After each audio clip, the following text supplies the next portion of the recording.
All right. Um, Assalamualaikum and good afternoon, everyone. All right. Um, okay, so we have 23. I think group 3 is only like a few. I think not even reaching 30, I think, for group 3. Okay. So Bismillahirrahmanirrahim. Assalamualaikum and good afternoon, everyone. So today we're going to be looking at tutorial 1. Okay, so let me start the recording first.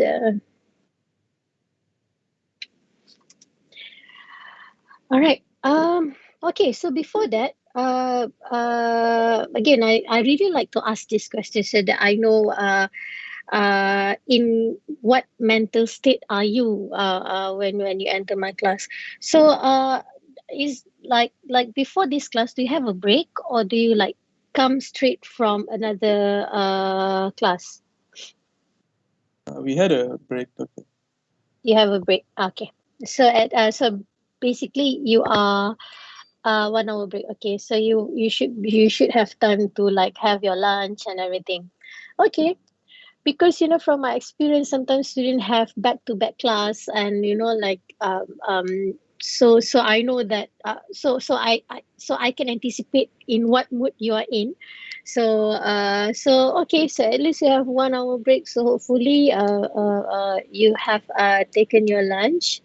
So all of you is taking the same courses, right? You're still in normally when you are in, but I don't know, but maybe different department will have different schedule, I guess, because you started have B2B class before this. Okay.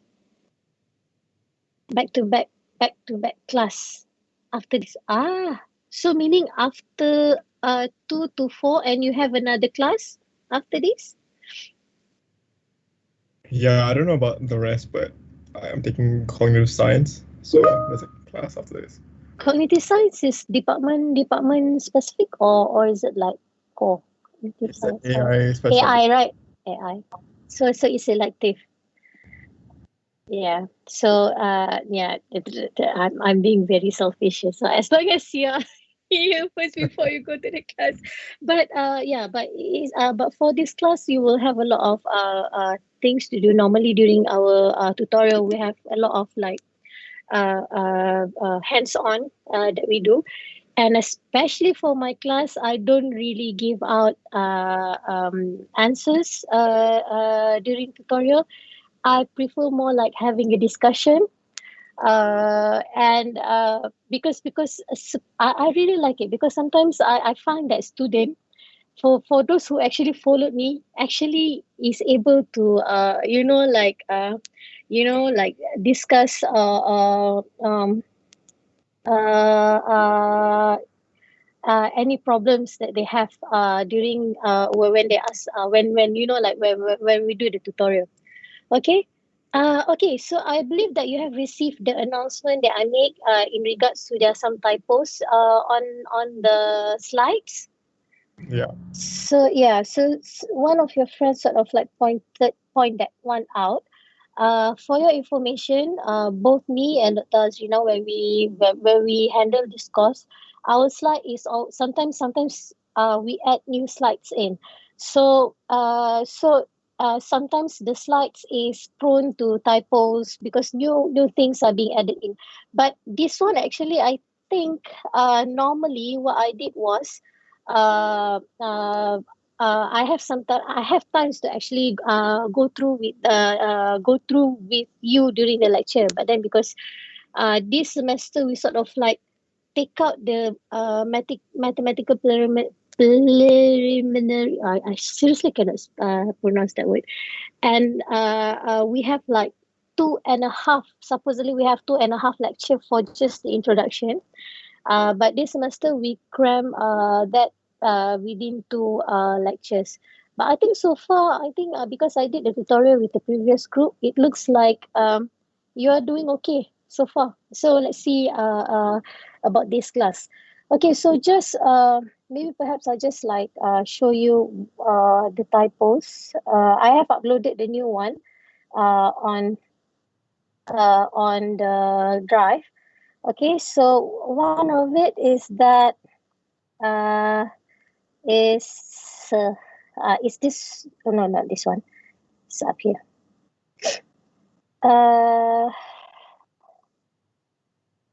Yeah, it's this one. So the proof. So if you notice here, this one is not n naught. It's supposed to be n. Okay, so n naught can be negative, but our n it has to be on a positive value. Okay, so let's say for example, there is a possibility that you are going to get a graph that looks like this. Okay, where your n naught, okay, where the two graph intersect, it can happen at negative n, negative something, negative value. Okay, but then when we do the analysis, we always look onto this quadrant only, because we want to make sure that our n is positive. Okay, do you know why we need to make sure that our n is positive, class? Do you know? Do you know what is n? N represent for what? Do you remember? N is the intersection, right? Or N is the input. N naught is the intersection. How about the n? What is this graph? So if, like, let's say you have this graph, right? So this one is the running time complexity. What is this? The n. What is n stands for? Number of inputs. Size of input.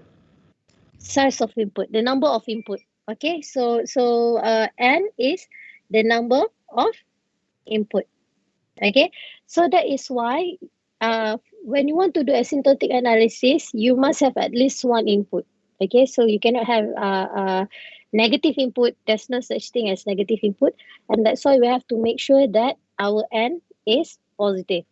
Our n naught is only to indicate that, just to make sure, because we need to make sure that our asymptotic analysis occurs after the n naught, because you know, right, if it is before, it could be that this one is upper this function is upper bounding this one. So that's why the first thing we have to find out what is the n naught, and then after that we take the value of n bigger than n naught, which is positive. Okay, in order for you to do the asymptotic analysis. Okay, so yeah, so some typos here as well, here. Okay, and then here as well. I seriously didn't notice that. So it's supposed to be Gn equals to bit omega of Fn. And I think during the lecture, somebody point out something as well. Okay. Which one? Yeah, I don't remember. It's the Z. So same goes for the big theta as well. Okay. Please take note of that. And then one more typo. I think one of your friend did. Oh yeah, this one.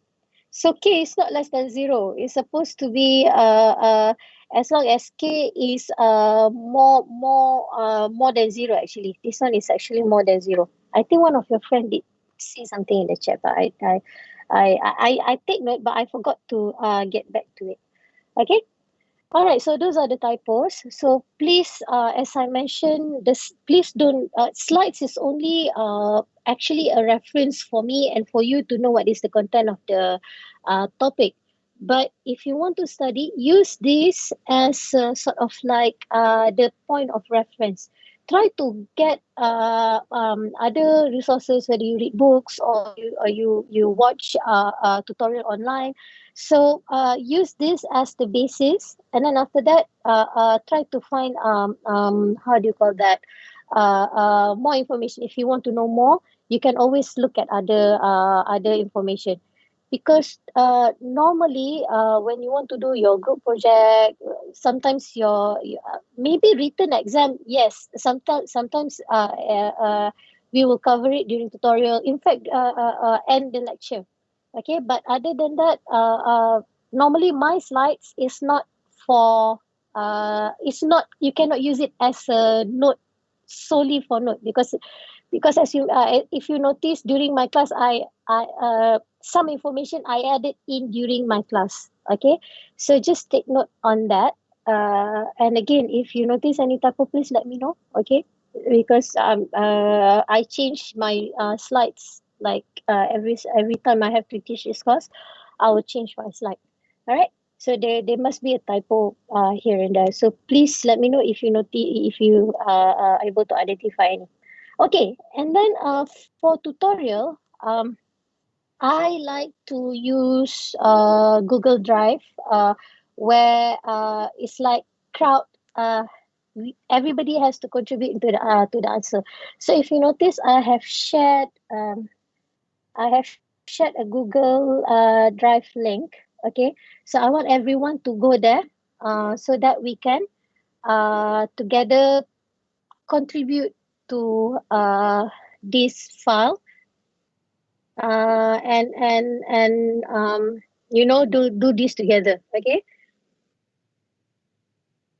maybe in the next lecture, perhaps I think you can like do your tutorial in groups, put it in a drive, and then perhaps I can like choose one, and then perhaps we can discuss the answer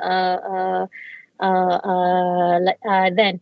Okay, but for now, let's try to use this, okay, as our shared um space, okay, so that we can discuss. All right. So okay, I have how many people right now? I have 12. You can edit, right?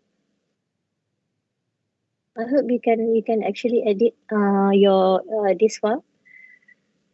Okay. Um all right. So I guess the first question, who wants to share the answer? Don't worry about being wrong, especially when all your names are anonymous alligator, anonymous goose, anonymous loris. Do you know what is a loris? I never heard any what loris. So don't worry. Just dump in your answer.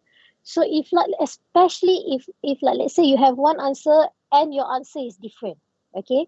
Because you want to find out what are the common error that you might like do when you answer the question. Okay, so don't be scared to share your answer. All right. So for the first one, the following is an insertion sort algorithm. So I believe uh I believe that in this case in the lecture I don't really like talk about this in detail. I only say that it is something like you have a card and you try to compare and try to slot it in the correct place. Okay, so for this question, can I have someone to illustrate the insertion sort operation on array A? So we have this array A 41, 51, 69, 36, 51, 68. So can I have someone share the answer here?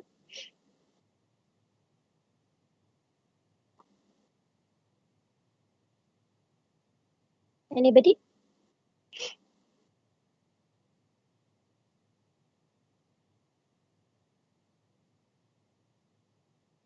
Why is I have unsafe changes to drive? Okay, can I have answers? Anybody?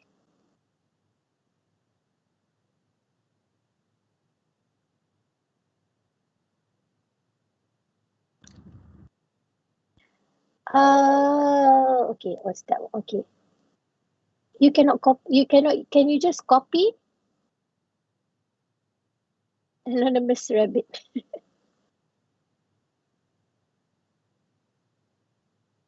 Or if like let's say you do it on a book, just take photo. It doesn't have to be typed in, you can have photos in. If you're doing it on paper, snap, send. It's not a report. We just need to like have it like a discussion. So whoever that is typing step one, this anonymous rabbit, are you having it on paper? Anonymous shrew, what kind of animal are these?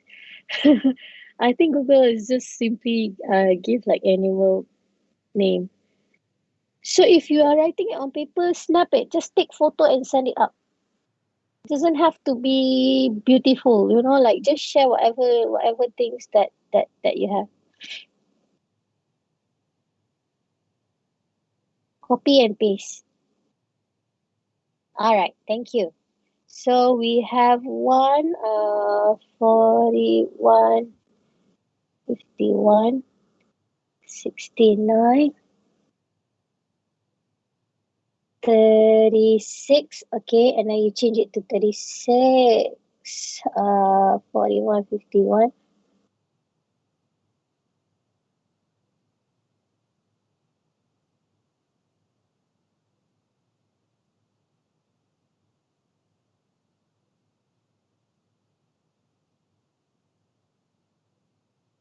The green one is the key. Okay. Anybody got a different answer? Anybody else got a different answer?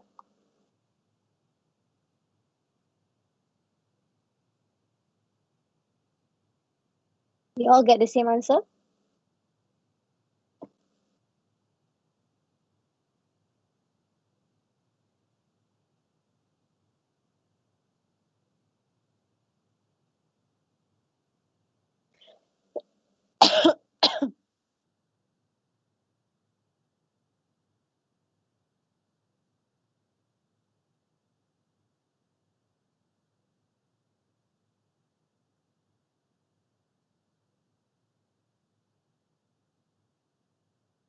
All right. Anybody? All of you have the same answer? Because if everybody got the same answer, then I assume that you are able to do this. This is pretty straightforward. All you have to do is just follow the steps. So here, step one. No, maybe I will just show you this, but it's very different. Oh, never mind. Okay, so for step one, if you look at the algorithm, if you follow the step and then just I mean and then you plot it back in, so you should get this the same one. Okay, so oh yeah, I have to tell you this.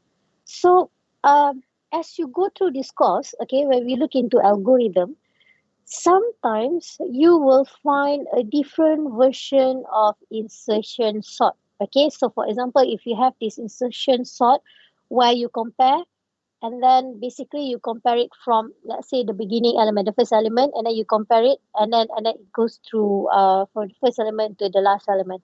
Sometimes you may find an insertion sort algorithm that have that sort of like maybe the concept is still the same. It's comparing and then slot it in where it is correct. Sometimes it can do from the last element and goes back to the first element, you know, for example. But it is still an insertion sort because the way the concept is that it is still comparing and trying to find which slot that the correct slot for that key. All right. So bear in mind, you will see a variation of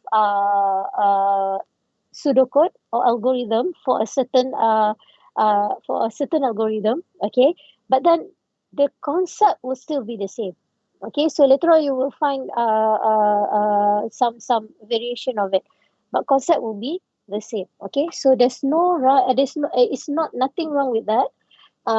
They are all acceptable. All right, as long as the concept and the how do you call that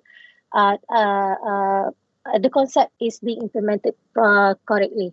Okay, all right, so I guess everyone is okay, have the same answer. Yeah. All right, so this one should be okay because it's very straightforward. Okay, so again, so for question number two, I think this one is simple as well. So what is the answer for question number two? Which line should we modify? If we want to say, like in this case, it's we sort this array into a increasing order, and now we want to change it so that we will sort it decreasing order. So which part should we change? Line 5. Line 5. How do we change it? so one of your friend say that change by the while, right? Yeah. AI is more than zero, where AI, or is it AJ here? For the question is AJ or AI? Oh, it's AI. Okay, so AI is less than key. Okay, and then you will get a decreasing order. So I can see someone like give the pseudocode straight away as Python code. Okay, so if you notice, the Python code looks like a natural language. So this is what I said, that the reason why we change it into Python, because the Python implementation itself looks like it is a pseudocode, because of the syntax looks more natural, like a natural language. Okay, so there's no semicolon. You know, like sometimes your uh, uh, the way you declare the variable is like a more, it's more like natural. Okay, like how you would write a pseudocode. So this is why we change this into Python instead of doing this in Java. All right, but you can always change this algorithm into Python, into Java, into whatever language that you're going to implement. All right.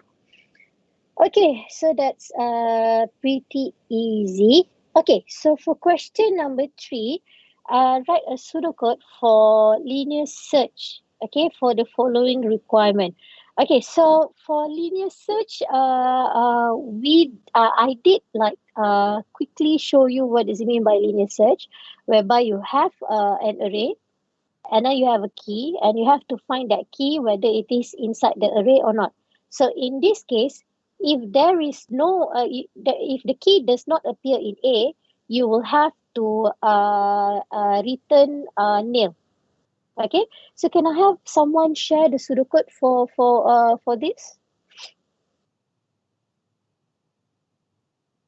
Can I have someone share this the pseudocode?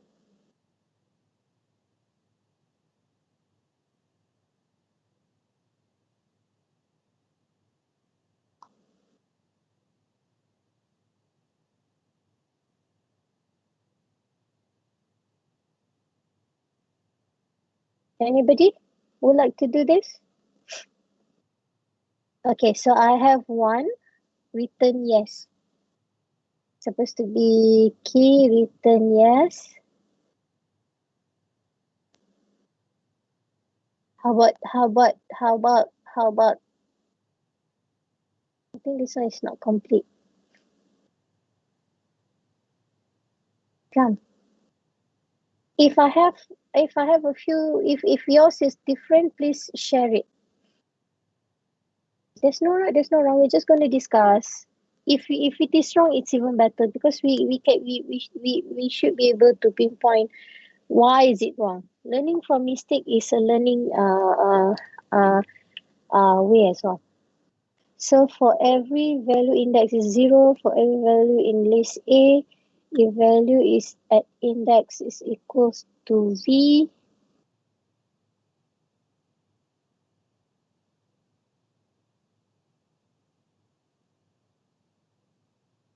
return index. Okay, index plus equals 1, else return none. Should return nil, right?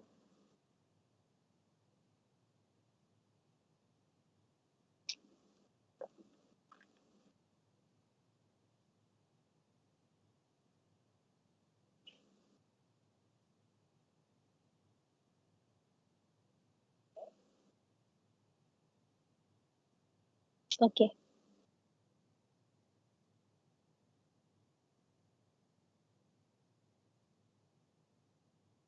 All right. Okay, so we have two answer here. I hope you can see. So maybe I'll just make this smaller a little bit for now. So for the first one, return AI. Okay, so what can you see for the first pseudocode and the second pseudocode? 0 len I a 0 for every value for every element. Normally we use the word element for array. Yes. Okay. All right. So what can you say about this? I think for the first pseudocode, there's no if it is not found, there's no return nil for the first one. For the second one, yes. Okay. But then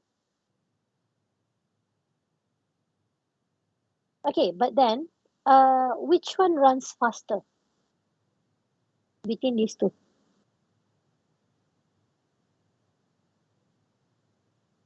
Yes. Which one do you think runs faster? The same? How about Rex? Because it is going through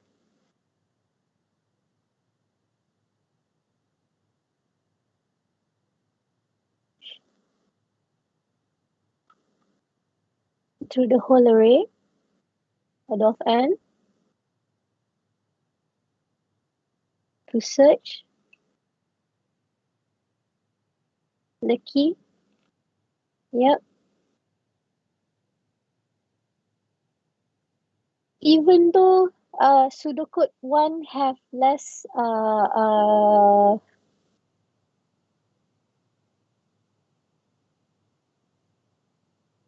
okay, so if you can that's right, like it is supposed to be the same, because if you notice for the first pseudocode and the second pseudocode, the running time complexity for this one is based on the loop, right? So in this case, whatever it is, it has to go through the length of the array, which is order of n.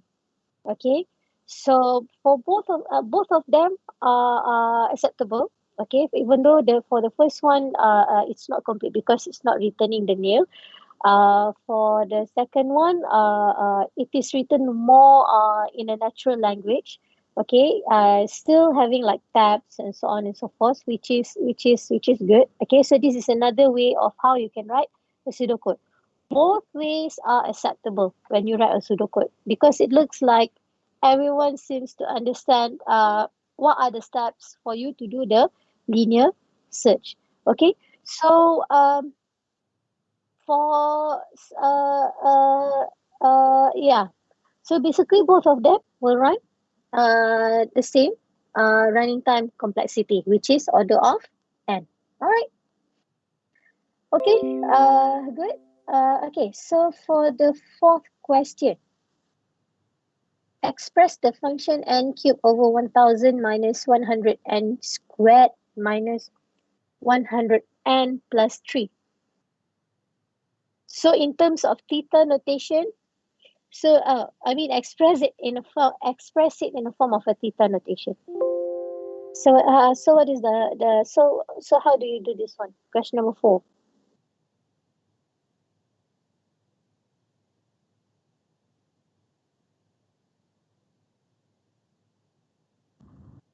This one we just take the higher order term, right?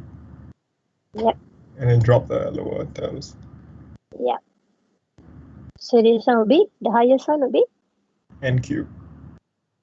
Theta. easy, and theta and cube. All right. So theta and cube. All right. So if you remember the list, so please try to remember that this one. Where is it? Where's my slide from yesterday? This one. Okay.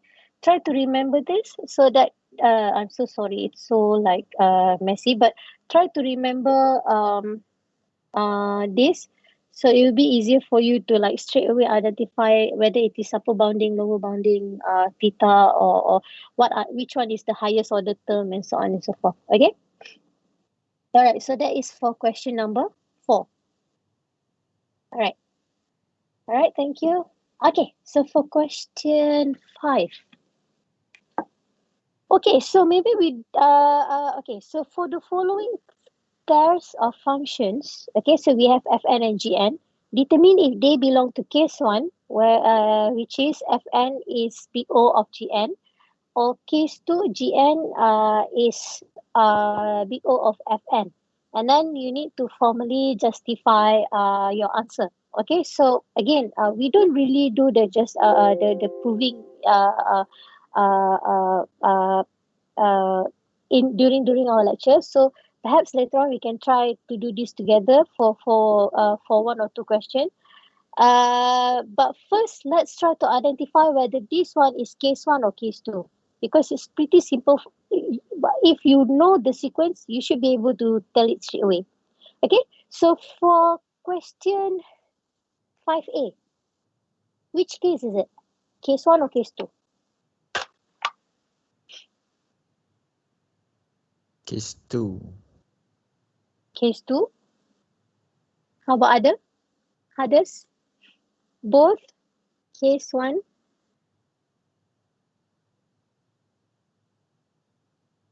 Both. Alright, so both or case 1 or case 2? Class?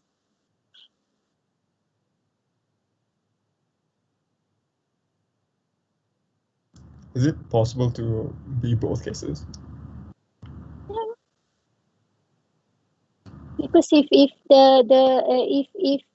Fn is theta n, yeah, I mean it could be a theta, because okay, so if you remember yesterday, right, when we look at this how do you call this thing, maybe I just wrap it off for again.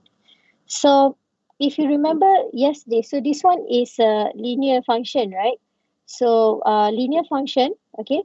So from n, for n and above, okay, to the right, this one are all upper bound, okay. So whatever it is, this one will be the big O of n. All right. So for n, sorry. So for n to the left,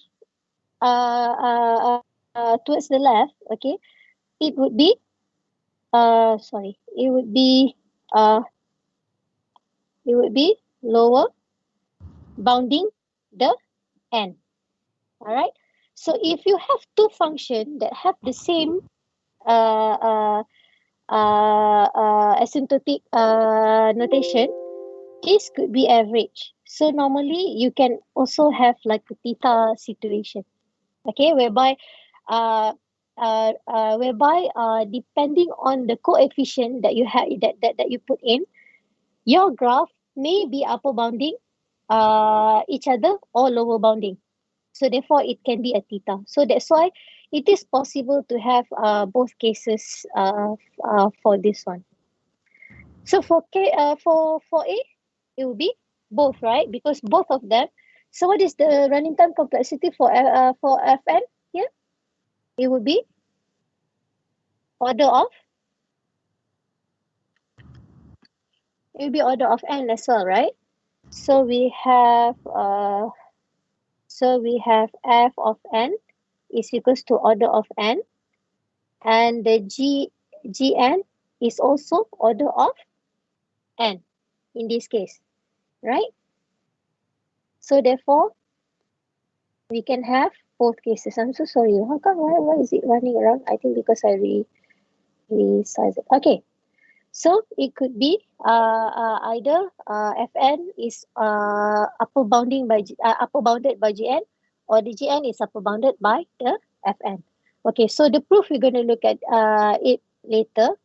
It's on the same level. Yeah, it could be because it has the same asymptotic notation. Okay, all right. For B, is it case 1 or case 2? Case 1, case 2. Case 2? Case 2 is true. Case 2. Anybody got a different case? Anybody, anyone have no idea how do you determine which case? Please let me know. Don't be shy. We still have time. If you need me to explain it to you, excuse me, I can do it. Okay, so everyone got case 2 for B. What is the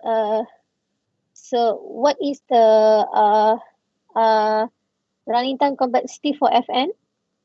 It would be order of N square. n squared. For Gn, N. it will be order of n. So therefore, we have case 2, which is Gn equals Gn, about. yeah, Yeah. f of n. All right. So C, how about C? Case 1, case 2, Case 1. That's true. case 1, right? Because so what is the running time complexity for Fn here? It will be order of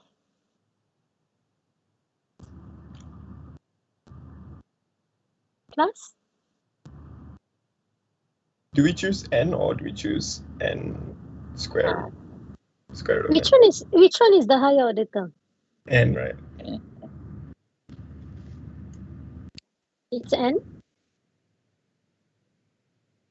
N is the higher order term, right? So it's order of n. How about the Gn? Yeah, it's n. For those of you who are lost a little bit, the reason why is again we look at this. So n square root n and n is the higher order term. Okay, so that's why it's order of n. That one. Okay, and the Gn would be order of n squared. So this one would be case what again? Case 1. Case 1. Okay. So D, this is pretty straightforward as well. We have Fn as order of so f of n is equals to order n squared. The Gn is order of n cubed, right? So this one is case 1 or case 2? Case 1. Case 1. Okay. All right. So you are pretty comfortable, I believe, since you can straight away identify which one is the upper bound and lower bound. Now we need to prove whether our the statement is true. Okay. So yeah, the answer should be correct because we follow that thing. As long as you follow the sequence at certain point, whatever it is, the function will be upper bounding the other one. Okay. So it's only depend on what are the time function as well as the number of element that you are that you have. All right. So let's try to prove A. Okay, whereby A is both cases, right? So for A is both case 1 and case 2. Okay. So normally the steps that we have to do when we want to prove this statement is that we need to find where is the n naught first. Okay, because we want to make sure that we only consider any n value that is after the intersection. Okay, so in this case, how do we find the intersection of the two graphs?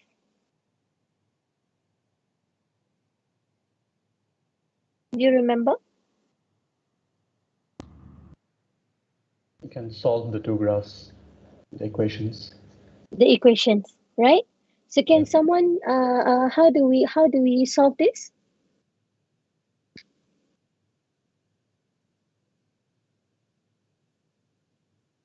Fn equals to Gn, right? So we have, so our Fn, in this case, our Fn is what? Our Fn is 3n plus 2 is equals to n. So what is the value of n here? What is the value of n then?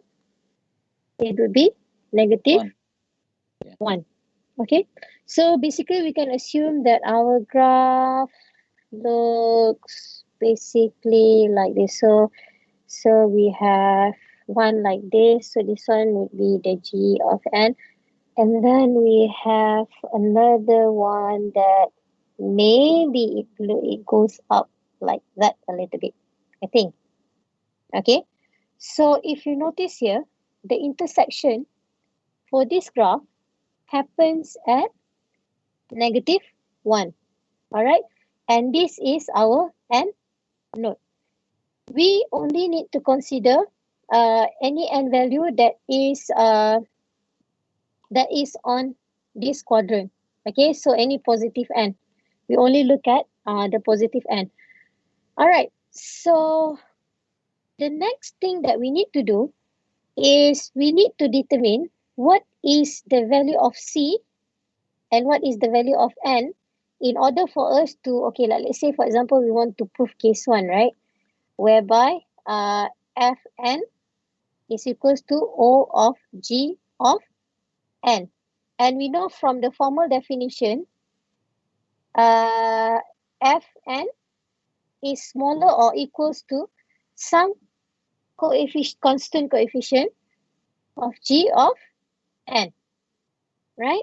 So now we need to find what are the value of n and the c that we can prove this statement is correct. So in this case, we need to prove that 3n plus 2 is less than equals to some c n. So we need to find what is the c and what is the n. And we know that n has to be greater or equals to n naught. So what do you think the answer for n? What do you think that we should put n here?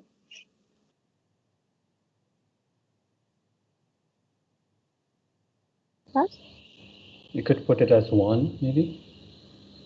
If n is equals to 1, how about c? If n is 1, c would be? C could be 5. Yeah. 5 or greater than 5. It has to be greater than 5, right? Greater or equals? Or equals, right? Greater or equals. At least, yeah. C5 at least, yes. So when you do the proof, normally we try to get the nearest, like the nearest value that we can get in order for us to prove that statement. All right. So one of the answer would be n is equals to 1, c is equals to 5. I'm so sorry, it's a little bit messy. I hope you can see my scribble. Okay. Any other answer? Anybody else got a different n value and c value? Doctor, can value of n be 0? N cannot be 0. You must have input because n is the number of input. In order for you to do asymptotic analysis or any analysis of any algorithm, there must be an input, at least one. So n cannot be 0. So you just wrote on the board that n is greater than or equal to n naught. So here in this case, n naught is minus 1. Yeah. So any 0 number is that is greater yeah, than but minus 1. I know it's greater than minus 1, but n cannot be 0. N has to be greater or equals to 1 or bigger than 0. Yeah, that is the requirement. So yeah, n is 0, which is bigger than n naught, but n cannot be 0. So any number that is after the n naught, it can be used for the asymptotic analysis. Okay, so one of the answer could be this, which is c is equals to 5, n is equals to 1.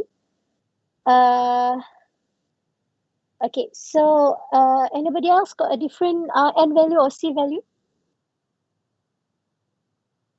I think the n value can be any value that greater or equal to n naught, and the c value can be greater than 0. If you say that it equals to greater to n naught, because n naught is -1 at the moment, so you need to Okay, so specify one number.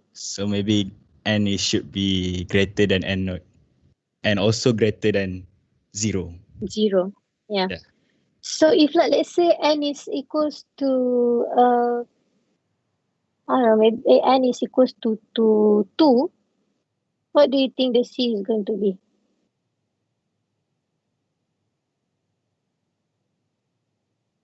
If n is equals to 2, c is at least 8. Yeah, Okay. 8. Yeah. Yep. All right. So do you see? So as long as you can find one number that can prove that statement is correct, then it is proven. All right. So let's try for case 2. In this case, we have case 2. So whereby we have Gn is equals to O of f of n. So what is the formal definition for this big O notation? Big O? It would be G of n is lesser or equals to some constant coefficient f of n, right? Okay, try to give me what is the value of c that we can put in and value of n that we can put in here. So our Gn is n lesser than 3n plus 2. Sorry, we forgot about the c. So c 3n plus 2. So what is the value of n? What is the value of c that we can put in for case 2? So that we can prove case 2. Can we put 1 and can c be equal to n? Yeah. Can we put 1 and 1 for n and c? If will it prove the statement? So if we put n is equals to 1, c is equals to 1, so we have 1 times 3 1 plus 2. Yeah, it's proven. So we can have our c value as 1 and n value as 1. Okay. All right. So that is for the first question. So for the second question, we have to do the same thing as well. So for B, okay, for B we have n squared and 6n squared minus n over 2 and 6n. So this one is case 2. All right, can I have answer for this one? For the B? So case 2 it would be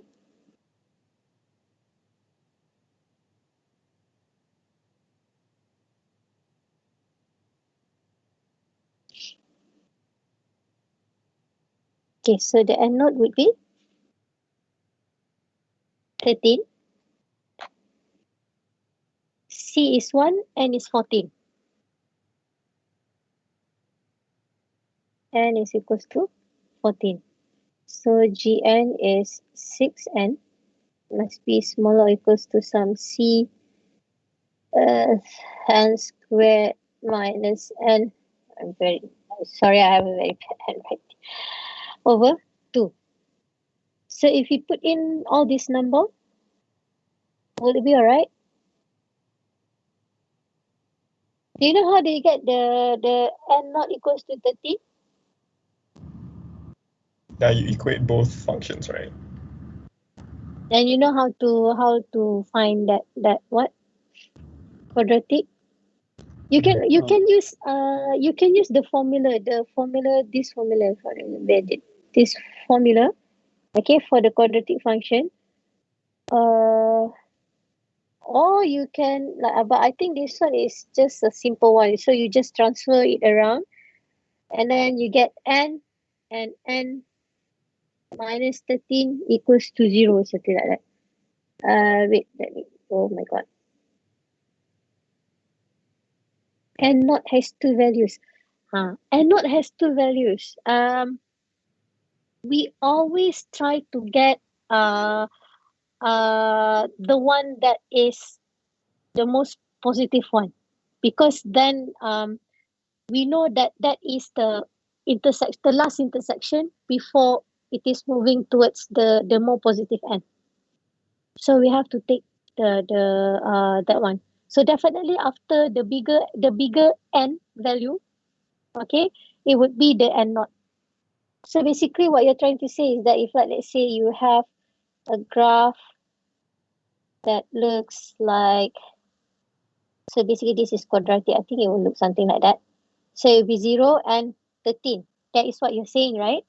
Because it has two value. And then whatever it is, any function that goes through it, like let's say for example like that, it intersect, even though this one it intersect here, but this would be the end node. Because whatever it is, after this point, the n squared function will always be upper bounding the other function, the linear function.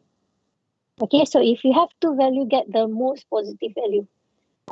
Yeah, can I say that? The most positive value, the most rightmost value that you can get. All right. Okay. Yes. One of the solution is we have the n naught is 13. We can put our n as 14 and our c as 1, and we can prove that this statement is correct. Okay. Anybody who do not understand?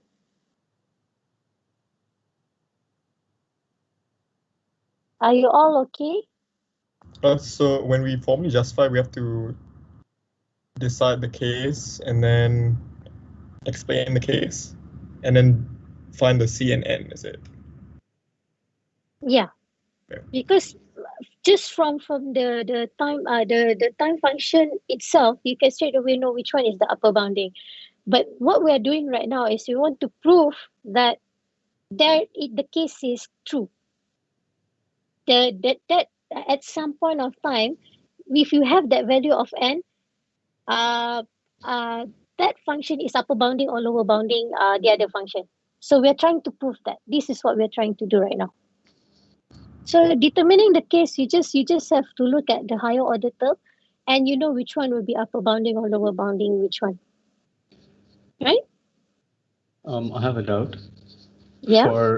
For the C value, as long as it is positive and the n value that we take is greater than equal to n naught, we can have any kind of C value, right? Any? Yeah.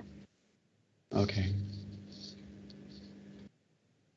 Okay. But whatever it is, try to get the nearest one. What is the next best thing? The next n, the smallest n that you can get to prove the equation. Normally that is what we do. You can have like n like 100, like even though that our n node here, I think our n node is 13, you can put your n value in the equation as 100, but then you can still prove it, it's not wrong. But then normally we try to get the nearest n value, and then we will see if we can find if we can prove the statement. Okay. All right. So yeah. Any more questions?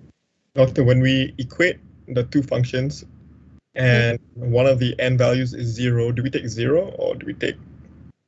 Okay. So it depends. The other. How about the other value? Okay, the other value, let's say, is negative. The intersection would be negative. Then you take, as I mentioned, you have to take. If like, let's say you are negative, you have to take the rightmost. You have to take the rightmost. If you have 2 points, take the rightmost, because whatever it is, that would be the last point of intersection, and after that there would be how do you call that, it won't be, it won't like change anymore. So Right. always take the most positive value if you have two values of n. Okay. Okay, any more question? Then we can do question, oh sorry, why is that thing keeps popping up? Question C. So question C is case case 1. So we have n plus 2 square root n and gn n squared. So we have case 1, which is case 1. Okay, case 1, fn is equals to big O and gn is order of n squared. Okay. All right, so what is the value of n naught here?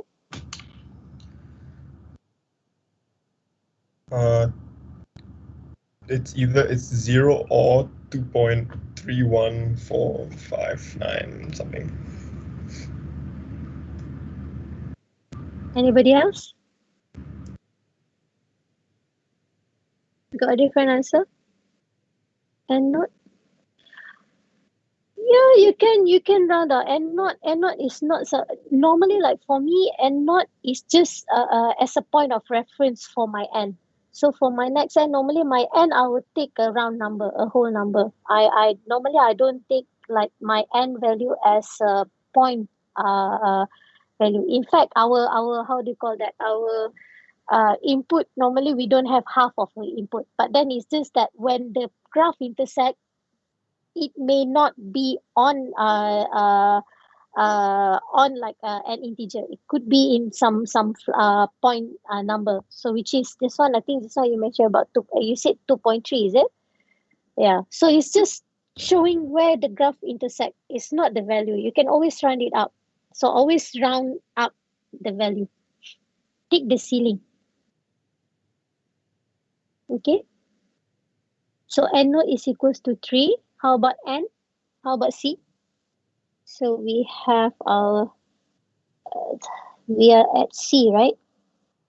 So this is case 1. So f of n is equals to O of g of n. So fn is n plus 2 square root n is less than equals to some c n squared. So our n naught is equals to 3. I trust you. I trust you.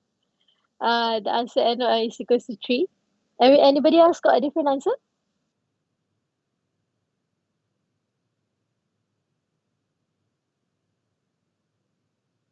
Nice.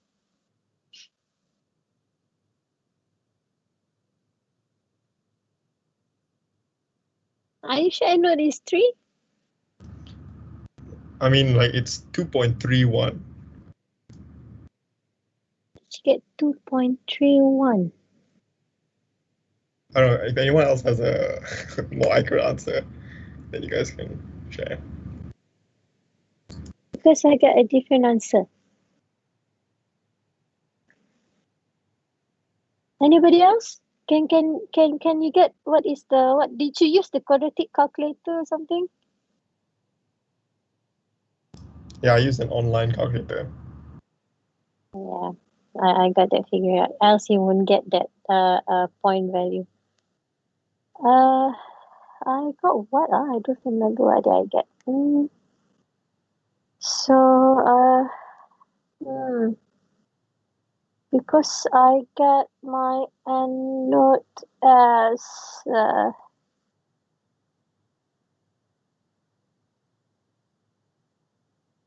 get my n naught as 0 and 1 or something like that, if I'm not mistaken.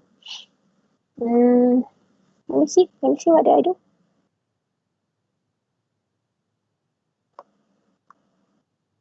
So this is my problem. Sometimes I have an answer scheme, but I don't really look at it.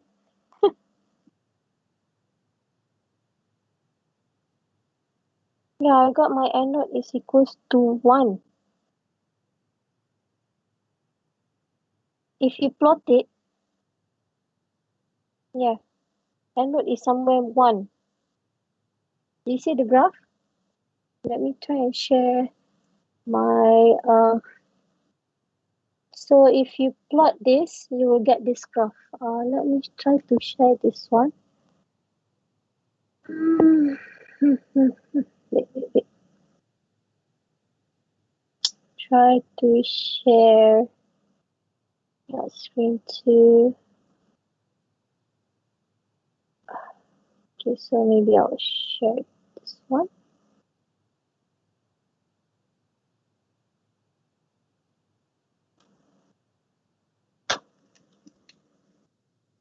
Okay, so where is my? Oh, this one. Oh, this is for the next question. Okay, so let me so if we have, what is the graph again?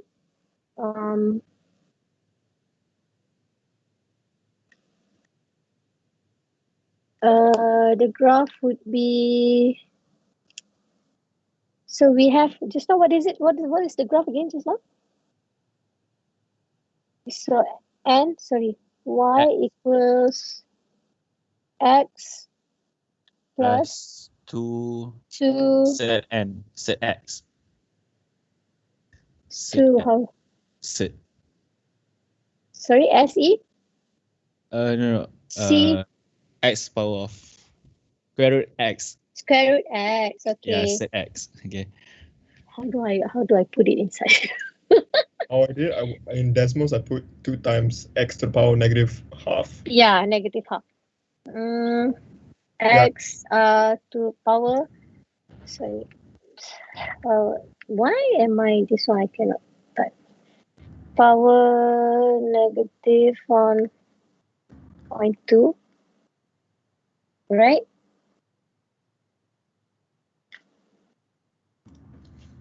Okay. And then we have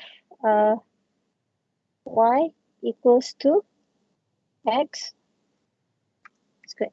Okay. Yeah. So if you see here, the intersection is like 1.4. Oh wait, something. Doctor, you forgot it's 2 times n to the power of negative half. Or x. Yeah. Okay. Yeah, then I guess sorry. 2, so n. Yeah, but the answer here is also, it's 1.8. Yeah, it's still 1.8. Sorry, it's x, right? I'm so sorry. Right? It's still, I think, 1.8. So I got like 2. 1 or 2. 2 for the end node. Right? Do you get it? Yeah. Yeah. So what we have right now is so let me start share the thing again. Okay, so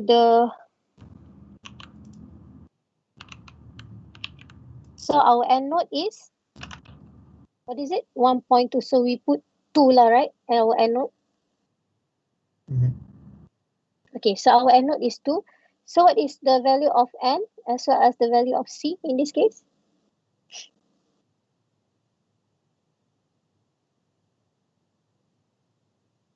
What is the value of it? Oh, somebody says something. Oh. C is 1 and is 4.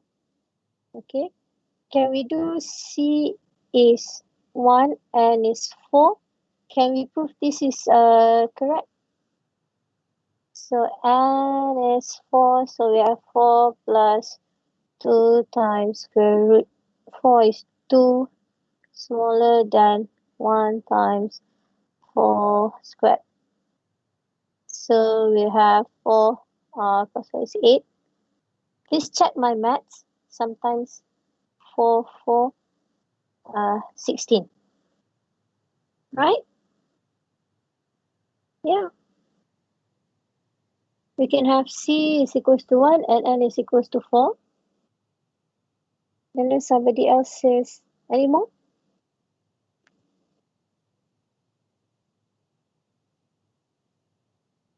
Okay. Is that right?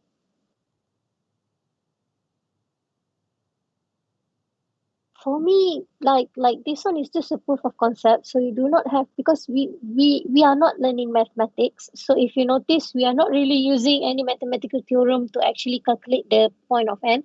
So we just want to approximate what is the n, the point n. All right. So yeah, so of course we want our n to be as small as possible. Then we know that it is the nearest one to the n naught.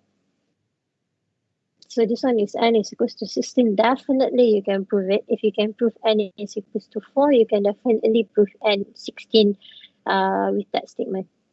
Okay? Wait, doctor, I think we made a Sorry. mistake. Okay, this which one? For The n naught should be 3, I guess. why n naught is 3? Because even if you solve it in the graphing calculator, the n naught comes to 3. I mean, comes 2.31 actually. So the next nearest round number is 3. Sorry, the nearest. But if we look at the graph, it is Yeah, actually Okay, so if you go to Desmos again, and then for the first function, you put x plus 2 times square root, like sqrt x, instead of x to the power of negative half, then you get 2.31. So correct. Because when you put x to the power negative half, it brings it in the denominator instead of numerator. Okay. So how do you use this again? N times half. Okay. So we should put S. sqrt. Yes. Okay. All right. I got it. Then it is 3. So okay, but then it is actually x. Sorry, is x plus 2 square root n. Square root x. Sorry. Then it would be 2.315. 2.3. So we take the ceiling, then the ceiling would be 3. Yes. Thank you. Yeah, the ceiling would be 3. Thank you. All right. So so we can use n is equals to 4 and c is equals to 1, and then we should be able to get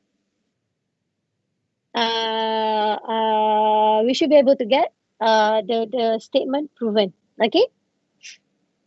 All right. So for question D, I think D we also need to use the calculator because I tried applying the theorem, but this is one cubic function that is quite difficult to solve. So I just straight away use the online cubic calculator. So what value do you get for n naught for D? Class?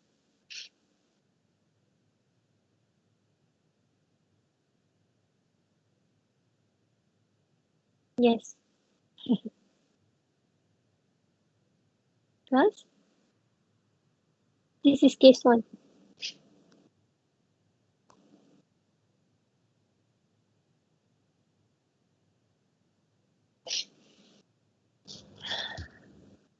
It will be 3. We can put 3, right? Yeah.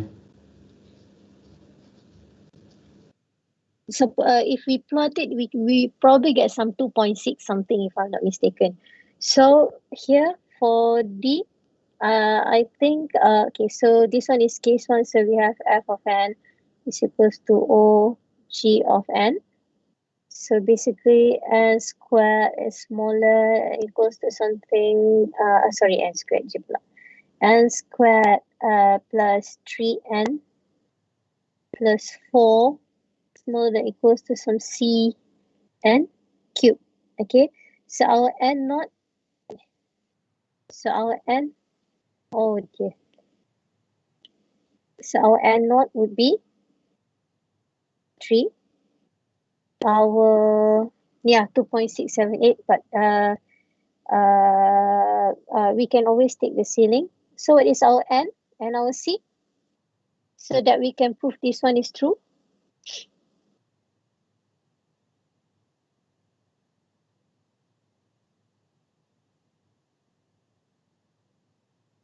This is good. You can paste whatever thing that might help you understand in this file.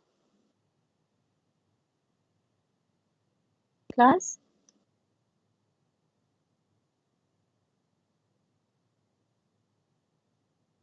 So what is the value of n and value of c that we can put so that we can prove that this is correct? I mean true. Normally when we want to prove something, we want to prove it whether it's true or false. What is the c? What is the n? C can be, I mean, N can be 3. N can be 3. And then C can be 1. C can be 1. N squared 3, 3, 9. So if you put n equals to 3, c is equals to 1. So 3 squared plus 3, 3 plus 4 smaller than equals to 1, 3 to the power of 3. So we get 9, 3 times 3 is 9 plus 4 smaller than equals to 9, 9 times 3 is 27. So 18, 22. Right? Then we have proof our case. Okay? All right. So I guess you should be able to do the proving by now. All right. So anybody don't understand until now, you have no idea what we have been doing so far. Class, speak now or forever hold your peace. Is that what they said? Sometimes. Yeah. I think so. Okay. All right. So let's look at question number 6. Oh, we do not have rubric. So let's just finish it up and then maybe we can go. We can try to leave early. Okay. So so somebody already gave the answer. I thought I'm displaying the answer. Okay. So for this one, if you remember, how do we try to analyze an iterative function? Is we try to calculate how many times the statement is being executed. All right. And then we look at briefly at the insertion sort, but I don't want to go deep into it because we have some best case that we have to consider, worst case that we have to consider in order for us to find the exact running time complexity. So this in the here it's much more simpler. Okay, so for A is order of n. So I believe that you know that we so basically we look at how many times the loop, we go into the loop, so it will be order of n. Everybody knows how do we get order of n?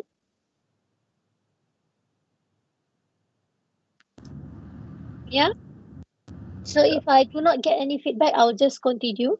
All right, but if you do not know, please straight away say it now. Okay. And then for function 2 is order of n squared. All right. Anybody got a different answer or don't know how to do it? Please let me know.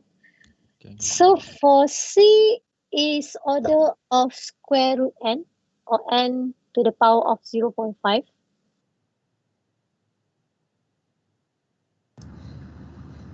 You know how to get this? Doctor, could you just explain that? Okay. All right. So for this one, let me try to this one, right? Okay. So for function C, we are going to trace the value of I. Okay. So and then we try to trace the I squared. Okay. So now we have so basically this loop will stop when I squared is bigger than n, right? So this is what we know. So now we want to know how many times it executes before it stops. So let's trace the I value. So if I is equals to 1, what is the value of I squared? It will be 1. 1. So if I is 2, the I value would be 4. 4. So for if I is equals to 3, this one would be 9. okay. And let's just do one more. So this one would be 16. So this one we can say that this is 2 to the power of 1,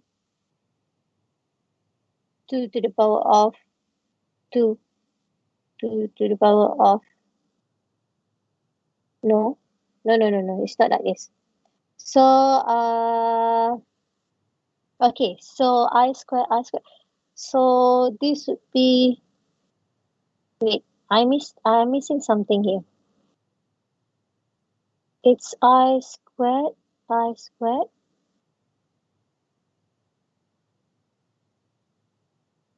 Uh, 2 to the power of 2 to the power of 4. 1, 2, 3, 4. Oh, okay.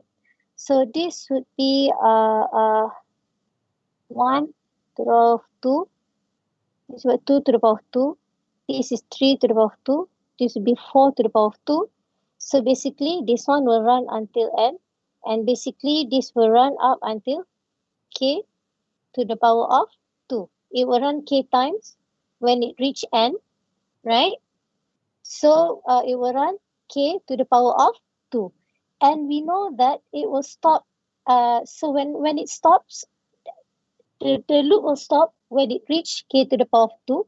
So we just put k to the power of 2 inside this equation. So we can say that when k to the power of 2 is bigger than n, it will stop. So now, so therefore, we know that how many times it execute, which is k, is equals to square root n.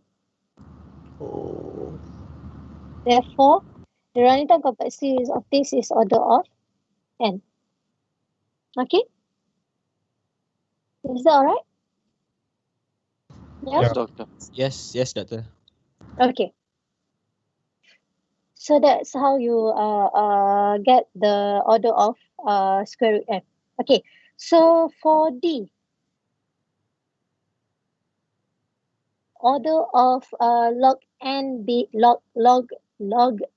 base 2. Do you know how to get that? Doctor, could you please explain this one? Okay. Again, what we have here is that you can observe that I changes, the way I is being increment is times 2, right? So again, let's trace the value of I. Okay, so we have I, and then we have I times 2. And then we know that I will stop when I is bigger than n. All right, so I is equals to 1. I times 2 would be 2. So when I is 2, right? When I is 2, I times 2 would be 4. 4. So when I is 3, 6. 3 times 2 is, oh no, remember or not? Because whenever the loop exit, I value changes. You see, I is equals I times 2. So the next loop, when I is 2, I times 2 is 4. In the third loop, I is actually 4. Did you notice? Yeah. Yeah. So when I is equals to 4, what is I times 2? It would be 8. 8. So the next loop, I would be 8. And the I 16. times 2 would be 16. Okay. So it will run up until, basically until it will reach n. But as you can see, the sequence is not really like increased by 1. And this one basically will run k times, right? So this one we can also change it, we can also represent it to 2 power of 1, 2 to the power of 2, 2 to the power of 3, 2 to the power of 4, up until some k, 2 to the power of k. N. Yeah, n would be the end of the element. but we want it to run k time. This will show you how many times this whole thing, it will show you how many times it execute. Okay, that's why we use k, 2 to the power of k. So we know that I will stop when I is 2 to the power of k is bigger than n. And therefore, we know how many times it execute. So this one we will get log n is 2. Therefore, the running time complexity is big O of log n base 2. Is that right? Yes, doctor. Yes, very clear. Okay, because we want to find how many times it execute. N would be the last element. I believe it reaches the end of the end of the array. We assuming that this is an array, it will be reaching the end of the array. But then what we want to find out is how many times it actually execute. That's why I'm using k in this case. All right. So we know that it will end when it reaches 2 to the power of k. Therefore, then since we know that fact, we can find the value of k, which is log n to the power of log n base 2. All right. So that is how you get t. All right. The last one. Last one. Anybody got the answer for this one?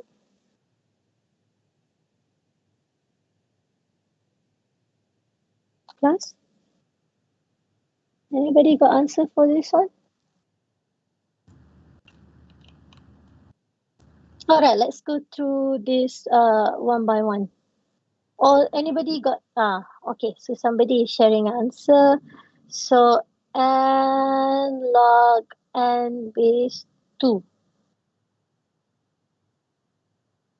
N log n2.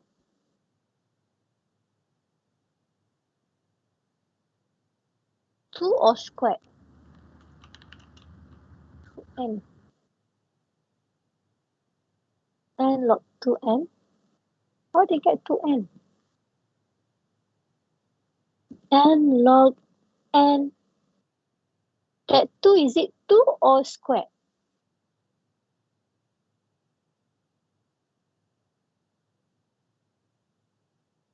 Do you know how to get that one? Yes? No, I have no clue. How about the rest? Who gave this answer? Oh, you already have. Log squared n. He meant this too. Log n. Log n. So it would be, we have so many answers here. So which one is the correct one?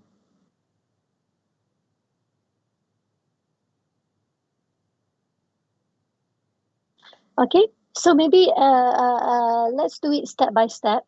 So what is the, since we have 3 loops there, for the first loop, what is the running time? What is the how many times will the first loop execute? It will execute. So for the first loop, N by 2 times. n over 2 times. Yeah. How about the second nested loop? Log n. Log n. How about the third nested loop? Log n. Log n. So basically, you can find what is the running time complexity of this is that n over 2 times log n times log n. So what is the answer? It will be order of n log n base 2 squared. Oh, you don't know where do I get where your friend get the log n log n log n? By the way, doctor, in the second for Yes. loop, we Yeah. have j is less than equal to n by 2. So won't that make a difference to how many times the second for loop runs? Whatever it is, the running time complexity for that one, whatever it is, it still runs up until n. It's just that it's halfway. So it still runs up until n over 2. So basically again we just take it like we can say that we ignore the coefficient in this case because of whatever it is, it still runs up until n. It's just that it's cut into half. Oh, okay. Yeah, it's big O anyway. So it's like same goes. I think. Oh, it's not this question. We have another question. In fact, for the first one, log n. For the first for loop, we run it until n over 2, but we ignore the coefficient. We just say that it is running order of n for the first loop. We only run it n time, right? All right. So same goes for the second for loop, and the last one. So therefore, the answer would be n over 2 times log n. We get n log n base 2 squared. Right? So, doctor, for this, the limitations does not matter. Is that what you're saying? Sorry? If you look at the second for loop, j is less than or equal to n by 2. And for the third loop, k is less than n. So these things does not matter. It's not like because again we go back to how we want when we want to do the asymptotic analysis, we always ignore the coefficient in this sense. Because n over 2, it is still the running time complexity. It is just running like half of the array. We are not talking about best case. We are not talking about worst case. We are not talking about average case or anything. We are talking about running time. So that's how when we talk about asymptotic analysis, you just ignore the coefficient. Yeah. Okay. Thank you. Unless you are looking into like a very specific performance, then you take into consideration the constant. But for asymptotic analysis, the reason why those coefficient is being ignored is because as the number of input grew, the difference of value is not that much. So that's why asymptotic analysis only consider the highest order term. So I have it in my slides. I didn't go through like a very specific, specifically on that. But if you put in like the exact value inside, and like let's say for example you have n cubed something plus n squared, so you only the running time complexity is only n cubed. So if you have like the value of n and you put it inside the equation, you will see that the difference of the value when you only consider the highest order term with the one that you consider the coefficient as well, and the lower order term as well as the constant coefficient, the value of it is not that much. The difference is not that big. So that's why in asymptotic analysis, we only consider the highest order term. Same goes for this one. We're just approximating what is the running time complexity for this function. Okay? Okay. All right. So then won't the running time complexity for the second for loop, shouldn't it be n log n then in that case? Because it's still going to run until n, and then we have the j equal to 2j, which makes it log n as well. So n times, because we will like times it. You already n times log n, and then times with the log n, the third loop. So that's why I wrote it like this. This one. N over 2 times log n, because you want to know how many times that whatever the things that is running within that loop times the outer loop times the outermost loop. So Is that did right? so you just took out the lower term, which is the denominator, is it? Okay. The lower term is always omitted if you're doing the asymptotic analysis. Okay. Also, I have another question. So for the second nested loop, assume that it's log n because of the last argument in the for loop, is it? Can we assume it that way? Because if you notice, what does it mean by the log n? Because the growth is still growing log n. It's just like the growth you only go through halfway, but the growth is still log n. It's just that the n is cut into half, but the growth is still the graph will still look like log n. The growth you mean by the increment, right? Yeah. Okay. Got it. Yeah. Anything else? Any more question? Class? So, Regarding Doctor, this for one? the last question, Mm-hmm. I think the answer is n log n whole square divided by 2. So we just ignore the divided by 2. Yes, the coefficient. Okay, Constant let's say there's only one for loop which takes the complexity of, the time complexity will be n by 2. So then, No, it's still order of n. The first one. okay, then we If just not, let's simply say- write that big O of n. Yep. Okay. When you do asymptotic analysis, we ignore the lower order term and the coefficient. Yeah, constant coefficient. Thank you, Doctor. All right. Up until now, is there anybody who like lost or have no idea what we have been talking about? Or do you have any more question? Any question regarding this tutorial?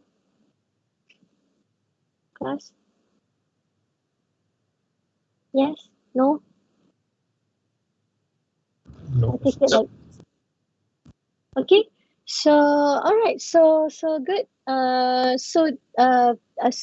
This is how we are going to do our tutorial. Let me try to remember if there is anything else that I need to let you know. At the moment, I couldn't think of anything. Okay, so yes, how do we form group? Okay, thank you for reminding me.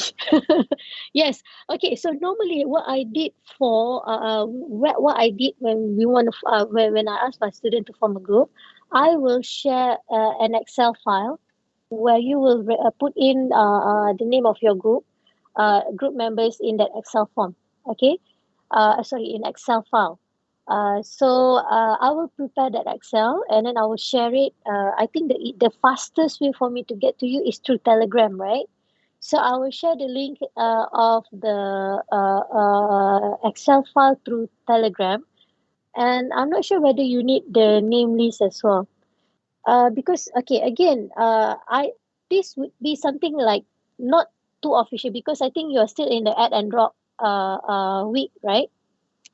So I had a feeling that there will be some changes, like maybe new student coming in, or maybe some student would like to change group and so on and so forth. Because for the group project, you have to be within the same tutorial group. Okay, so you have to be within the same tutorial group when you form your group. When you form your group. So basically that is how we're gonna form the group. I do not have any requirements, but try to form a group that you can work with. And for those of you who I normally I will also have another list where if like let's say you cannot find any group, then you can just put your name there and then I will help you find a group. Okay, I will group you. Either I will try to get you into an existing group, or I will form a new group for you. Is that all right? Yep. Yeah. Okay. Anything else? For labs, do we complete them For the labs, okay. Okay, so for this course, normally I don't like, for us, we don't normally ask you to submit the tutorial, okay? But please do your tutorial and labs. For the lab, some of the lab, I don't remember which lab, you will have to do your Viva, the Viva, the online Viva, for your continuous assessment, 15%. So you're gonna have to go. You have to do a Viva based on the lab. So just try to practice the lab, because there is where you will practice your Python as well. And yeah. Speaking of which, I think in the Spectrum you can also find Python question. Okay, for you to practice your Python programming. All right. So please try and do it. Try to do it. Okay. The lab. Um, I don't. Wait. I forgot the plan. Normally we don't do. Normally, if we have the lab physically, I will just let you like spend your own. Like you and your friend, like doing some pair programming and try to do it during the lab hour. Yeah. So let me check back uh with the cost plan, because I think for the lab you can always you probably need to do it outside of the tutorial and lab hours, and then maybe just do it as a practice. We probably do like an active learning activity. I'm trying to think of things that we can do to like like, because algorithm, there's so many algorithm in this world. Uh, uh, that like, that is very interesting if we can at least try to like look at other variation, like other type of algorithm that is being used, other than the one that is covered in this course. Because trust me, uh what we're going to see in this course is a very small set of algorithm that you can learn. Okay. Actually, I have this book by, I don't know whether you can see. So this is a book by I think because of my background. So this is The Art of Computer Programming by Dodell Inu. Okay. So this is a very it's a algorithm book. They have 4 books this thick, talking only about algorithm, and they still haven't covered all algorithm that is being used currently. Okay. So yeah, so it would be nice if we can have like something like a discussion, like during tutorials, so that we can actually maybe like have a review of other types of algorithm that people use, other than the one that we look that we are doing in this course. Okay. So yeah, so that is regarding the lab or the tutorial. Okay. Yeah, is that all right? Yep. Thank you. Okay. Anything else? Anything else? No? All right. So I guess we are going to end our tutorial right now. So yeah, so I guess I will see you next week. So we have the second part of our introduction. We're going to be looking at recursive, how we're going to analyze a recursive program. There are 3 methods. Like I'm still updating the slides, so hopefully I can update it as soon as possible, and share it with you so that you can have a look before we go into class. And yeah, uh, uh, uh, uh, any announcement, I will announce it through Telegram. I guess that would be my main how do you call it, channel for announcement, because I think you don't really open Spectrum until like maybe you don't like always open spectrum for this course. So I would use the Telegram as my main communication channel. So just watch out for any announcement there.